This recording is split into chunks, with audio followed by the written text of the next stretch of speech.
राम राम जी। स्वागत है आप सबका एक बार फिर से अपने चैनल हरियाणवी संस्कृति में। आशा करूंगी सब बढ़िया होंगे और हम भी बिल्कुल ठीक ठाक हैं।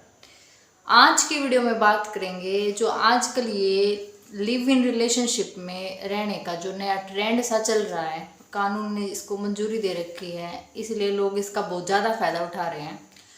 लिव इन रिलेशनशिप में रहने वाली लड़कियों का जो नाश है, देसी भाषा में बोले, वो कैसे होया करे, उस चीज के बारे में हम आज बात करेंगे। तो पूजा नाम की एक लड़की जिसकी उम्र 32 साल, गुड़गांव की रहने वाली, उसका अपने पति के साथ डिवोर्स हो जाता है और वो अपने बाल बच्चों का खुद पालन पोषण कर रही थी। दो उसके पास लड़की हैं, एक 17 साल का और एक 14 साल का। स्पा सेंटर में वो काम करती थी। स्पा सेंटर भी उसकी खुद की बड़ी बहन का था, सगी बहन का। भाई दोनों बहन स्पा सेंटर में काम करती थी और उसका एक भाई था, वो भी गुड़गांव में ही कोई काम धंधा करता था। जो ये पूजा है, इसका मायका था उत्तराखंड में और इसकी माँ जो थी वो उत्तराखंड में रहती थी और बीमार, मतलब भारी बीमारी का शरीर था उसका, भाई कोई बीमारी होगी उसको, तो इसी के चलते भाई गुड़गांव में तो वो रहती थी पूजा, लेकिन कभी कभी बीच बीच में भाई महीने 20 दिन में अपनी माँ के पास उसका हालचाल पूछने, उसका ध्यान रखने 1-2 दिन के लिए उसे अपने मायके में भी यानी उत्तराखंड में भी जाना पड़ता था। तो होता क्या है कि एक दिन ऐसे ही बस के द्वारा ट्रैवल करके वो उत्तराखंड जा रही थी, तो मुश्ताक नाम के किसी मुसलमान लड़के से उसकी मुलाकात हो जाती है बस में ही। भाई जैसे भाई हम कहीं जा रहे हो, कोई हमें मिल जाए और ऐसे धीरे धीरे बात करने लग जाए। तो जो मुश्ताक नाम का लड़का था उसको अंदर ही अंदर ये पूजा पसंद आ जाती है। और मुश्ताक जो था वो था 25 साल का और पूजा थी 32 साल की। तो ऐसे ही नॉर्मली बातचीत करते हैं ये, भाई वो बताती है कि मैं ऐसे ऐसे गुड़गांव में रहती हूँ, उत्तराखंड में ऐसे ऐसे मेरी माँ रहती है और वो बीमार है, तो इसी के चलते मुझे वहाँ पे जाना पड़ता है। जो मुश्ताक था वो ऑटो चलाता था और गुड़गांव के अंदर ही वो ऑटो चलाता था और उत्तराखंड में भाई उसका भी घर परिवार था, किसी गांव में वो रहता था, इसलिए महीने में एक बार वो भी अपने घर पे जाता था। तो भाई मुश्ताक जो है पूजा को अपना नाम सुनील बताता है, क्योंकि वो अंदर ही अंदर सोचता है कि भाई मुश्ताक नाम बताने से ये बात को आगे ना बढ़ाए, भाई मुसलमान धर्म के बाद पता चलने के बाद कहीं बात को यहीं पे रोक दे। सुनील नाम बता के वो उससे जो है दोस्ती कर लेता है और बस से जैसे ही उतरते हैं दोनों एक दूसरे का नंबर ले लेते हैं। मुश्ताक उसको बोलता है पूजा को कि भाई कभी भी तुम्हें ज़रूरत पड़े तो फ़ोन करके मुझे बुला लेना, भाई ऑटो में तुम्हें कहीं जाना हो तो मैं तुम्हें ले जाऊंगा। तो ऐसे ही भाई धीरे धीरे दोनों की जो है बातचीत होने लग जाती है। भाई कभी उसको पूजा को ज़रूरत होती है तो वो मुश्ताक को फ़ोन करके बुलाती है, तो भाई धीरे धीरे फ़ोन पे उनकी ज़्यादा बातचीत बढ़ने लग जाती है और वो जो है एक साथ रहने लग जाते हैं, मतलब कि लिव इन रिलेशनशिप में रहने लग जाते हैं। फिर जो पूजा थी वो थोड़ी वही शार्प माइंडेड थी, मतलब तेज़ दिमाग की थी, तो वो प्रेशर बनाती है मुश्ताक के ऊपर कि भाई मुझसे शादी करो। अभी हमें भाई 1-1.5 साल हो गया लिव इन रिलेशनशिप में रहते हुए, तो अब शादी करनी ही पड़ेगी। तो भाई वो जो है प्रेशर में आके उससे शादी कर लेता है और फिर उसको बता भी देता है कि ऐसे ऐसे मेरा नाम मुश्ताक है और मैं जो है मुस्लिम धर्म से हूँ। मैं डर गया था कई भाई असली पहचान बताने के बाद तुम मुझसे दोस्ती ना करो, इसलिए मैंने अपना जो है सुनील नाम बताया था। तो अब तो शादी होगी थी तो वो मान जाती है कि भाई कोई बात नहीं, चलो ठीक है, भाई सच्ची बोल रहा है, अगर मतलब सच्चाई बता देता तो क्या पता मैं ना करती। तो एक दिन जो पूजा है वो उत्तराखंड ही जा रही थी भाई जो है अपनी माँ के पास, उसी के साथ ऑटो में बैठ के जाती है मुश्ताक के साथ। और मुश्ताक का जो गांव था वो भी उत्तराखंड में ही कहीं आसपास कोई गांव था उसका, वो अपने गांव में अपने घर चला जाता है।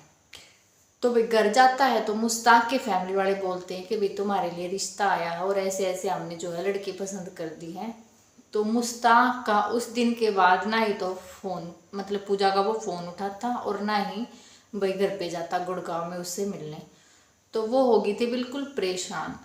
कुछ दिनों तक यही चलता रहा, उसने भाई वेट करा, उसके बाद भाई एड्रेस पे वो पहुंच जाती है मुश्ताक के, क्योंकि भाई लिव इन रिलेशनशिप में भी वो रहे हैं, उसके बाद उन्होंने शादी भी करी है, तो भाई पता तो चल ही जाता आपस में भाई एड्रेस का जो भी है। तो घर जाके वो देखती है कि मुश्ताक ने तो शादी कर ली, और जो दरवाजा भी है वो वही खोलती है मुश्ताक की वाइफ। तो वो जाते ही पूछती है कि ये कौन है, तो बताता है कि मेरी वाइफ है, ऐसे ऐसे मैंने शादी कर ली। तो भाई शोर मचाती है, चिल्लाती है, भाई सारे पड़ोसी इकट्ठा हो जाते हैं, सबको बताती है कि ऐसे ऐसे हम थोड़े टाइम तक साथ रहे, फिर हमने शादी कर ली थी, तो इसने दूसरी शादी क्यों करी। तो मुश्ताक के जो मम्मी पापा हैं वो गुस्से में आकर मुश्ताक को घर से निकाल देते हैं और बोलते हैं कि भाई हमारे मतलब हमारी ओर से तो फ्री है, तू कहीं भी जा। और उसकी वाइफ को भाई वो तो घर पे ही रहेगी, जो नई दुल्हन है भाई उसको क्या पता, उसको तो कोई जानकारी नहीं थी, उसका तो क्या कसूर, सारे मामले वो तो वैसे ही फंस गई। तो मुश्ताक को निकाल देते हैं। तो 3-4 दिन तो वो फिर पूजा के साथ रहता है, फिर बहला फुसला के उसको अपनी बहन के घर ले जाता है, जो कि भाई उत्तराखंड में थी, उसकी शादी हो रही थी मुश्ताक की बहन यानी पूजा की ननंद।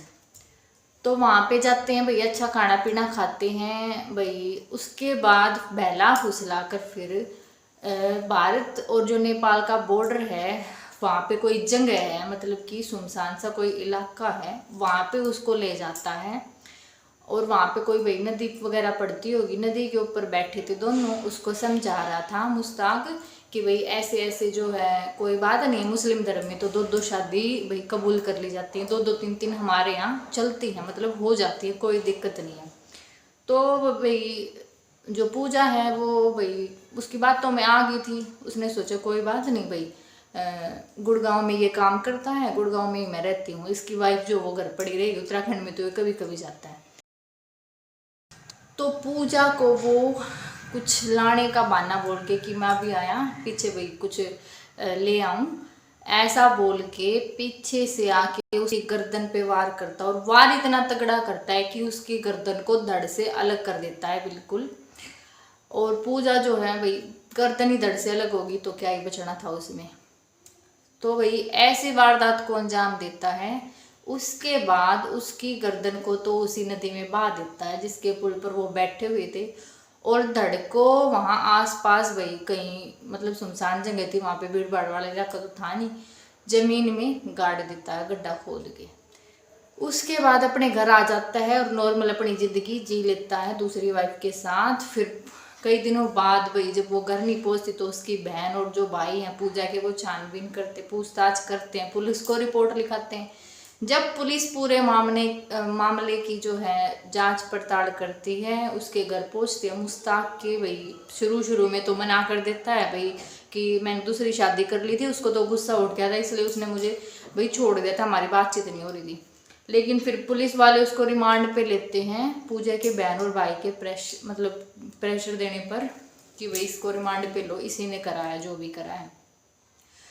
तो भाई तो जब उसको तेज से थप्पड़ लगते हैं भाई, अच्छा रिमांड उसका होता है, तब वो सारी सच्चाई उगलता है कि भाई ऐसे ऐसे मैंने जो है मैंने कराया सारा, ऐसे ऐसे मैंने उसकी गर्दन काट दी थी, वो हमारे बीच में अड़चन पैदा कर रही थी। अब साफ सीधी बात है, 25 साल का वो भी दूसरे धर्म का मुस्लिम धर्म का लड़का, 32 साल की हिंदू धर्म की लड़की, कुछ टाइम के लिए तो वो साथ रह सकते हैं भाई, उनकी विचारधारा बिल्कुल भी मैच नहीं हो सकती। और जो ये लिव इन रिलेशनशिप का सरकार ने कानून बनाया हुआ है, ये सरासर गलत कानून है। इसके चलते बहुत से लोग अपना फायदा मतलब उठा रहे हैं, अपने घरों को बर्बाद करके किसी और के साथ रह रहे हैं, क्योंकि पहले से ही उनको पता है कि लिव इन रिलेशनशिप में हम रह लेंगे, कुछ टाइम बाद शादी कर लेंगे। लेकिन सोचने की बात ये है कि भाई जिस पति के साथ उसने डिवोर्स लिया वहाँ पे उनकी जो विकास होने हुई, वहाँ पे वो एडजस्टमेंट अपना कर लेती भाई, थोड़े बहुत दिन अपने मायके में रह के थोड़ा दिमाग ठंडा करके शांति से उसी के घर मतलब रह लेती, तो आज उसे ये मौत का सामना नहीं करना पड़ता। पीछे 2 लड़कों को वो छोड़ गई। 25 साल के जिस लड़के के साथ उसने भाई जो भी संबंध वगैरह बनाए, ये उल्टी सीधी बात करी रही उसके साथ, उसने ये नहीं सोचा एक बार भी भाई 17 साल का तो तेरा लड़का हो रहा है, तो इतने कम एज के लड़के के साथ तेरी पूरी उम्र कैसे कट जाएगी। तो भाई थोड़ा सा मानसिकता का ही फर्क है, अगर हम चाहें थोड़ा हम कंट्रोल करके खुद एडजस्ट करके अपने घर को बसा सकते हैं, तो इन सारी बातों पर लड़कियों को गौर करना चाहिए। तुम्हारा घर बस सकता है, कहीं और जाने के बजाय अपने घर में जो है ध्यान दे लिया करो। आप सबकी इस पूरी वीडियो में जो भी राय है कमेंट बॉक्स में ज़रूर बताना। मिलते हैं अगली वीडियो में, तब तक के लिए जय बालाजी, जय श्री राम।